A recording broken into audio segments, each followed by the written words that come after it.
in Bulacan. Holy pandemic, Batman! Kalahin nyo, first time kami mag-shoot outside. We are so excited. Lahat ng tao excited mag-shoot sa labas. Pero, syempre, we are following the proper guidelines. Which, makikita nyo naman yun along the way, no?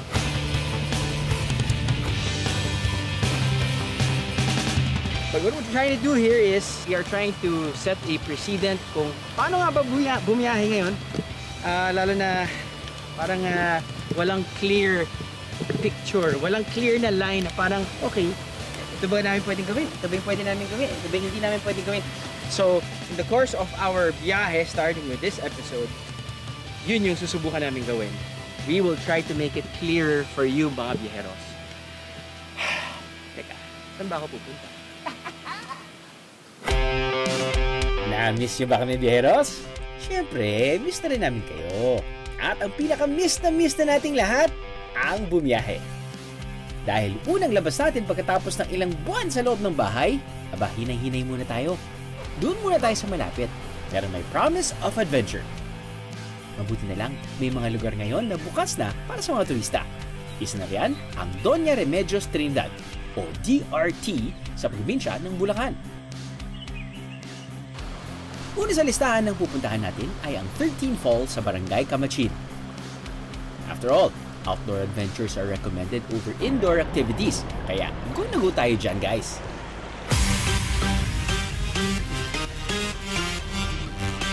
Para marating ang jump-off point papunta sa falls, kailangan sumakay ng 4x4.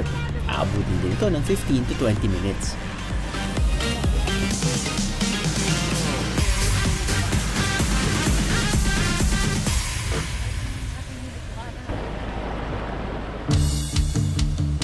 Dahil bawas muna tayo sa direct physical contact, sa halip na handshake, arm bump muna ang pagbati natin sa ibang tao. Let's call this the Biyahero Bump. Sir, magandang umaga po. Gandang umaga po. At diretso na siguro tayo sa ating pupuntahan. Sige po. Ano po ba yung unang pupuntahan natin?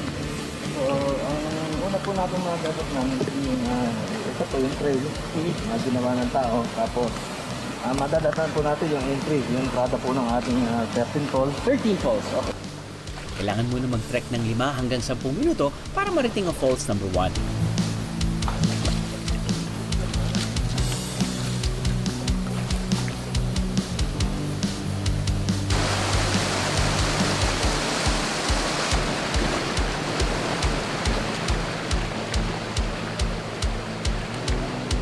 Nakita po natin, rock formation, medyo malalaking bato talaga. Medyo mahirap minsan yung trekking.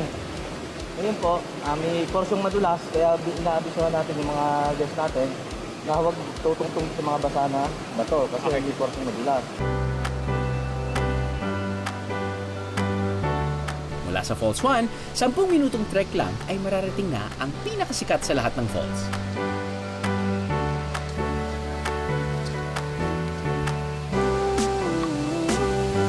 Wow! Holy majestic falls, Batman!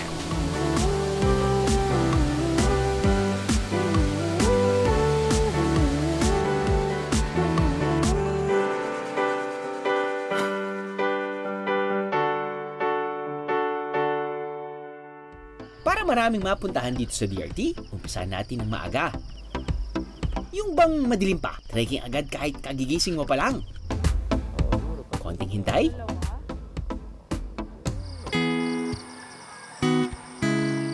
At ito na ang makikita mo.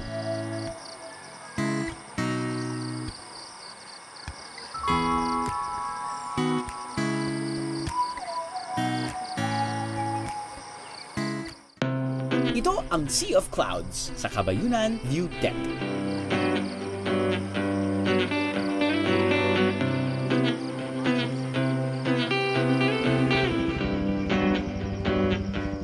₱25 ang entrance fee para sa day tour, habang ₱100 naman kung gusto nyong mag-overnight camping. Biyahero tip, mataas na parte na ito ng bundok at rough road ang daraanan. Mas mabuting 4x4 ang gamitin yung sasakyan. Pwede ring motorsiklo pero magdoble ingat dahil madulas ang daan. May mga Instagram-worthy spots sa paligid ng burol, kaya siguraduhin fully charged ang phones at camera nyo, okay? At dahil dito na nga kayo abutan ng pagsikat ng araw, dito na rin kayo mag-agahan. May mga cottage at mesang maaring gamitin. Speaking of breakfast, ano bang masarap inumin sa umaga? Yan pa, di mainit na kape.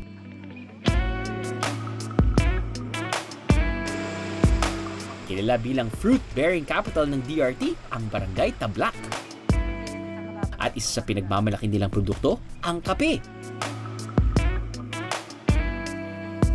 1990s pa nagsimula ang coffee farming dito. Sa ngayon, sila na rin ang mismong nagpoproseso nito.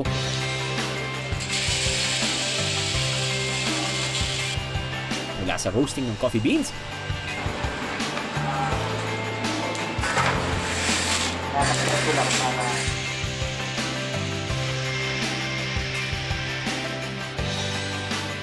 at sa paggiling nito, hanggang sa packaging.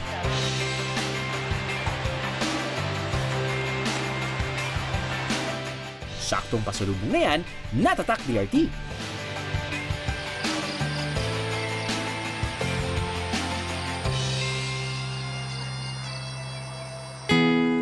Kung may pagkakataon ka ng bumiyahe, saan mo gustong pumunta? Ang gusto kong puntahan, Batanes. Gusto kong makita yung ganda ng scenery niya. Nais kong balikan na aming napuntahan ay ang Boracay. At ang gusto kong balikan doon yung Churi Burger. Masarap siya. Kung babiyahe po ako, gusto kong pumunta ulit sa Mount Pula po.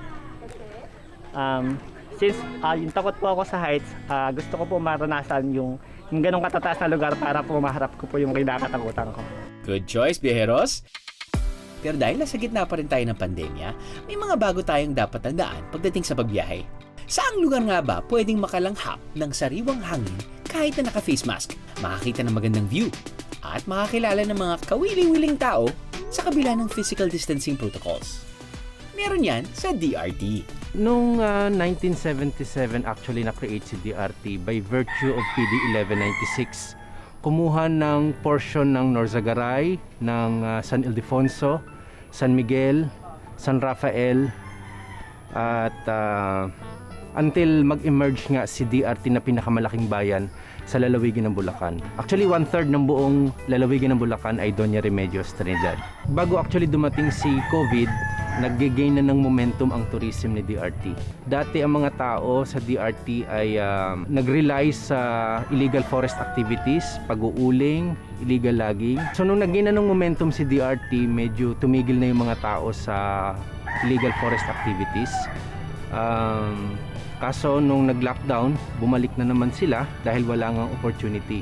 Ngayon na nag-open ulit ang tourism through an executive order, nagkaroon ulit ng pagkakataon ng paghahanap buhay para sa kanila. Isa sa mga bubuksang tourist destination ng DRT ay ang Puting Bato Rock Formation. Nakagis na ng mga taga rito ang tawag dito sa Puting Bato na nasasakupan ng Barangay Kamachila na Sitio Santo Rosario. Aabutin ng 10 to 15 minutes ang trekking paakyat. Huwag nga lang mawawala. Kami po ay naliligaw ngayon. Ayon po sa guide namin. Wag!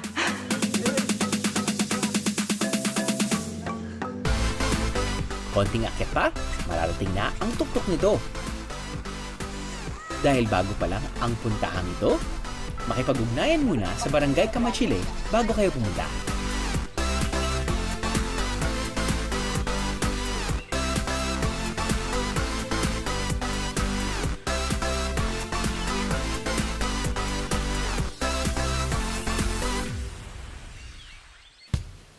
BND Shooting DRT, Doña Remedios Trinidad dito sa Bulacan. Lapit, bukas na bukas sila sa turista. At kung nag-iisip kayong bumiyahe mag-isa or bumiyahe kasama yung mga mahal sa buhay, which is part of your inner bubble, then this could be your location. Mahaba-haba ang nakaraan papunta sa 13 Falls. Kaya naman, ang mga tanod ng Barangay Kamachin, na ngayon ay tour guide na rin, naglagay ng mga tulay at iba pang daanan. Parte ito ng proyekto ng kanilang barangay noong kasagsagan ng pandemya para magkaroon sila ng pagkakakitaan.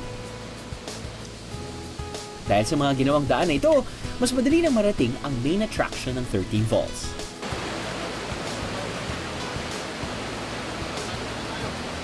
Ang Falls number 7.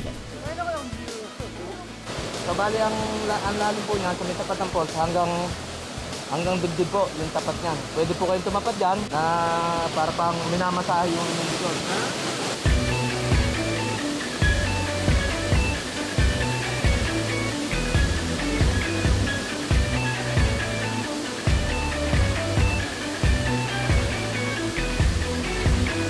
Wala naman tao dito. So pwede ko na tanggalin yung Mac. Tayo naman, hindi ko may enjoy fully. Ayos ba? Ayos. Tayo ko muna dito.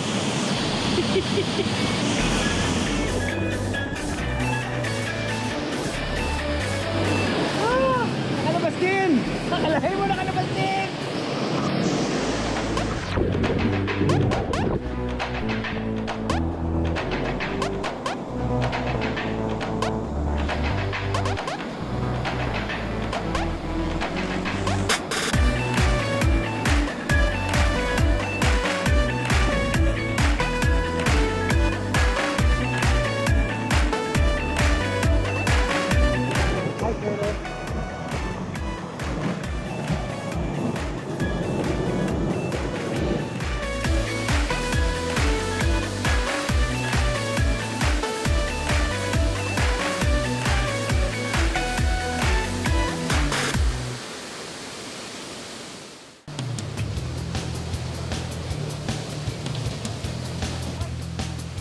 Six more falls to go!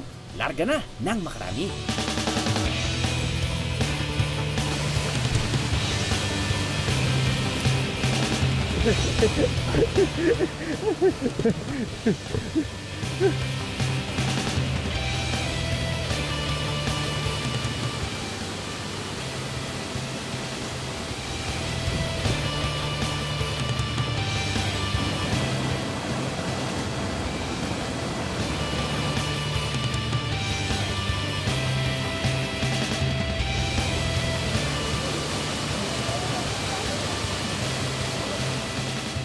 Sa mga araw na walang masyadong turista, may ibang pinagkakaabalahan ng mga tour guide ng 13 Falls.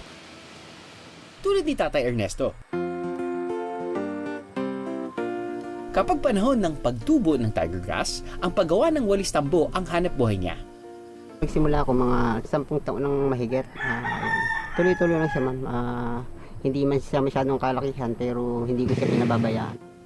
Nang magsimula ang enhanced community quarantine sa buong Luzon noong Marso, nagkataong panahon ng tag-ani ng tiger grass. May napaglibangan kami, may alternatibo kaming pinagkakitahan ng mga buwan na yun. Hanggang ngayon siguro meron pa rin dahil nga kahit paano natitipid-tipid namin para umabot siya ulit sa harvest ulit. Pero bukod sa paggawa at pagbebenta ng walis tambo, malaking bagay din para kay Tatay Ernesto ang mapabilang sa pagsasanay ng mga tour guide na nabigyan ng kanilang LGU. Malaking tulong para sa pamilya namin yung kinikita namin. 3 yung anak ko, tapos yung 2 lang ang nag-aaral sa ngayon.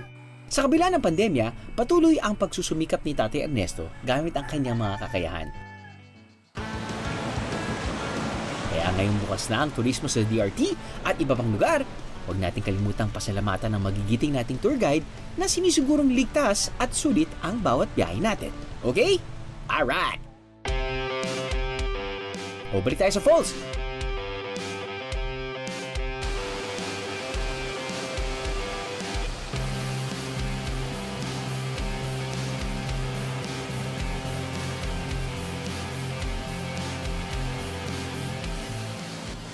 Alright, so natungtong na natin yung last tier ng 13 Falls dito sa DRT, no?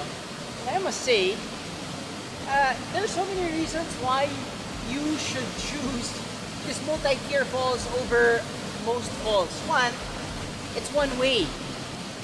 So hindi ka na kailangan bumalik sa pinanggalingan mo dahil medyo naghirap ka na eh. At the same time, speaking of the falls, yung each tier kasi, ang dami na natin finisher ng mga falls na multi-tier, di ba? Pero parang kailangan mo bang antayin yung pinakatuktok para ma-enjoy? Ito hindi eh. first few pa lang, parang, uy, pwede nang lumangoy. Actually, nung I think 1 to 6 yata, they regulate the people that can actually swim from falls 7 to 13 dahil yung lalim ng tubig nito medyo mas malalim kaysa sa falls 1 to 6. But anyway, it's just really entertaining. No, hindi dahil kakalabas lang namin ng bahay for like after 7 months, and no, first episode namin, probably kahit na 100th episode na namin ng biyahe ni Drew consistently, I must say, the DRT 13 Falls is definitely a place to visit.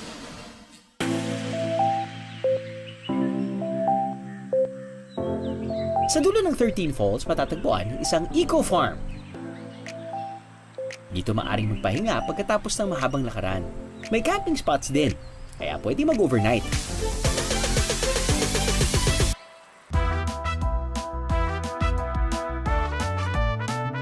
Pero ang talagang hinihintay namin, ang inihandang tanghalian ng aming guide na si Kuya Billy.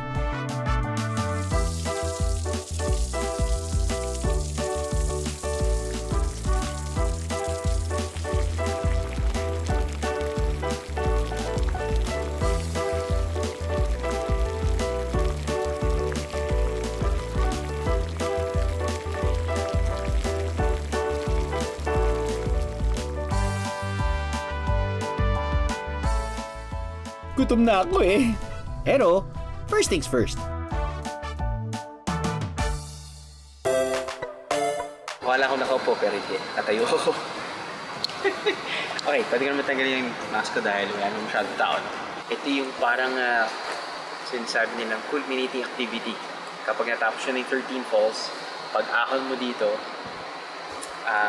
sure pwede kayo mag-rent ng spot nyo. We're featuring 2 types of local dishes. One, pinaputok na tilapia, nagamit yung bamboo, kaya local term nila ay buho.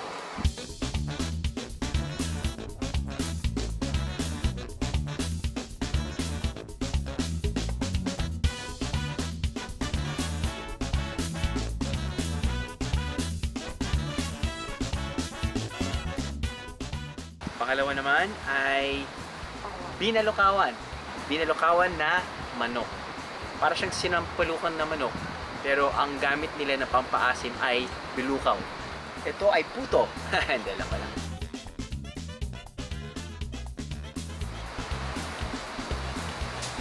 Wow! Legit. Legit mga kaibigan. It's funny na yung nagluto rin ito, siya din yung naging tour guide ko. Dadaan kayo dito sa all 13 falls. There are certain spots na medyo may konting difficulty to reach the other side or the other end. Kaya ginawa nila, initiative ng LGU, with the help of syempre yung mga tanod, yung mga tour guide, sila mismo gumawa ng mga makeshift ladders or steps para lang mas maging tourist friendly. Not super friendly na sobrang dagsaan yung mga tao. Just the right amount of adventure dahil you still have to trek. And the trek is actually not super difficult. Na parang you can bring your whole family. Kailangan pa rin sumunod sa minimum health protocols, yung pagsusuot ng face mask, face shield, pag-maintain ng physical distancing, 50% reduced capacity lahat ng mga tourist spots. So upon entering the municipalities sa Viewdeck area, may nakaset up po na checkpoint doon. Hinihingan sila ng ID syempre para makita kung galing sila sa GCQ area. Kasi syempre yung interzonal movement medyo limited pa rin. Bakit sa 15 years nating travel show, hindi natin na-feature ang DRT? Now, inisip ko Bulacan. Meron yan sa Bulacan? May bundok sa Bulacan? Wala pa pala akong alam. So, this is such an eye-opener for me.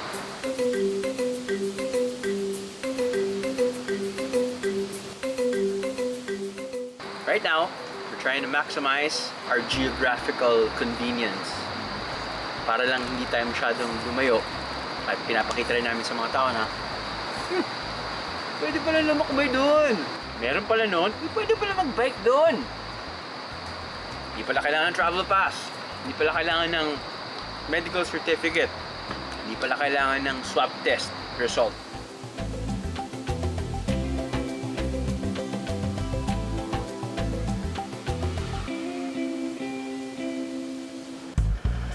Ano? Nabitin pa kayo sa trekking?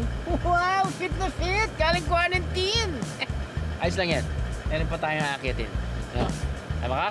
Sama ko sa biyahe ko. Tagal na eh. 2 oras ang biyahe mula Maynila papuntang DRT. Pasok lang sa NLEX, exit sa Bukawi, diretso sa bayan ng Norzagaray, pasok sa loob ng Angat, hanggang makarating sa Doña Remedios Trinidad.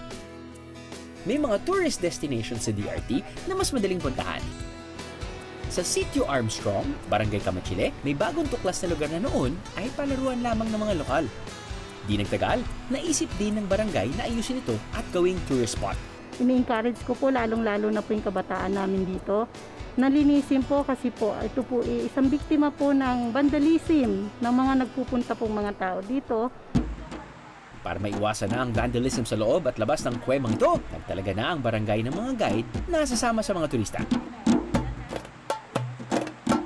Nais naman din po namin na isali po ito sa turismo para naman po malaking tulong sa amin. Welcome po kayo sa aming lugar, Simbahang Bato Cave. Pwede po mag-swimming, pwede din po makita at pwede rin po kayong itour. Hindi naman po siguro kabigatan. Ang aming mga tour guide per head po is 50 pesos. Ang aming pong entrance fee is 20 pesos lamang po. Ang pagbisita ng mga turista hindi lang nakatutulong sa hanap buhay ng mga taga rito, kundi pati na rin sa pagsasaayos nila ng kanilang lugar. Nag-enjoy ka na, nakatulong ka pa. Sulit na biyayan! Gusto nyong magtampisaw pero ayaw ng akyatan? Doon naman tayo sa Sitio Malangaan, sa Barangay Kamachile pa rin. Po ay yung tong lugar ng Malangaan ay nasasakop ng 3 bayan. Ang bayan ng San Rafael, bayan ng San Ildefonso, pagbaba mo na dyan sa tubig, DRT. Ang iba namang daan ay pribado, kaya may minimum fees na kailangan bayaran ng mga daraan. Sa mismong lugar ng Malangaan, parking fee lang na 60 pesos, books na, unlimited swimming na. May cottages din na sakto para sa salo-salo ng pamilya. Pero kung balak niyong mag-solo travel, huwag kalimutan ang pasalubong para sa pamilya. Tapos na ang panahon ng Tiger Grass nang pumunta kami ng DRT. Kaya itong si Kuya Red, na isa na rin sa aming mga guide, naghanap pa ng mga materyales para sa walis na pampasalubong ko. Kaya nang lumipad. Kayang-kaya na po. Matagal na ho kayong gumagawa ng Apo, walis. Apo. Kayang-kaya ni Kuya Red na gumawa ng 25 to 30 pieces na walis tambo sa isang araw kung sapat ang materyales. Sige sir, sakay kayo sa walis ko. Hihilahin ko po kayo. Hindi po ganyan. Hindi, ganyan, sakay mo. Kasi sasabi, okay naman ako sa 3 anak. Sakay po kayo sir. Okay, tapos? Kapit po kayo sir. Okay. Palain mo kami yung kayo niya, no? Oo nga, Diba? Okay. Okay Gano'ng katibay yan, sir? Salamat, kuya. Ikaw nga, subukan ko nga.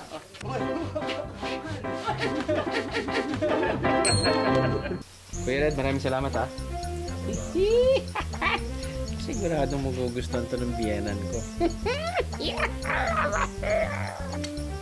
Ma, pasalubong galing DRT. Ang galing-galing mo talagang pumili ng pasalubong at kailangan natin ito. Yes! Galing talaga umarte ng aking mother-in-law. Kung bitin pa kayo sa magagandang tanawin, may pwede pang puntahan sa Barangay Talbak. Hindi kailangan ng tour guide at kaya ng sasakyan ang paakyat dito sa Digos Hills. 50 pesos ang entrance fee plus parking fee na 40 pesos kung may sasakyan kayo. Lahat yan para sa view na to. Sulit na, hindi ba? Doon kami sa may konting trek. Last naman na eh. Mula sa jump-off point sa Barangay Kalawakan, kailangan maglakad ng 5 hanggang 10 minuto papunta sa paanan ng Tila Pilon Hills. Ang pilon ay salitang Kastila na ang ibig sabihin ay garapon, na hugis, apa o cone. Ito raw kasi ang kahugis ng mga burol. tila Pilon Hills. 50 pesos per head ang entrance fee. Para sa mga grupo, meron ding tour guide fee na 300 pesos para sa 5 tao.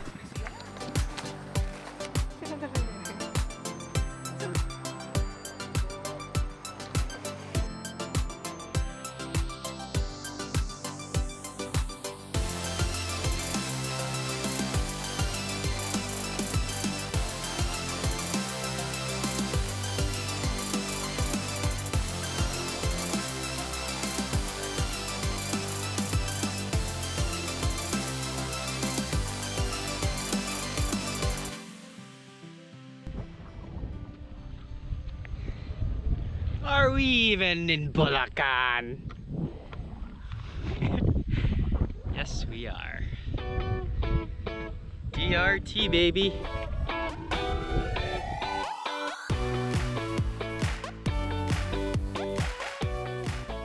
Now, sinasabi nila this is Chocolate Hills of Bulacan. I'm gonna claim it right now that I will name it Boholacan. Trademark ko na talaga yan.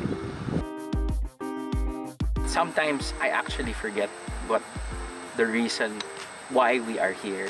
I think medyo nag-evolve na yung reason namin for featuring places.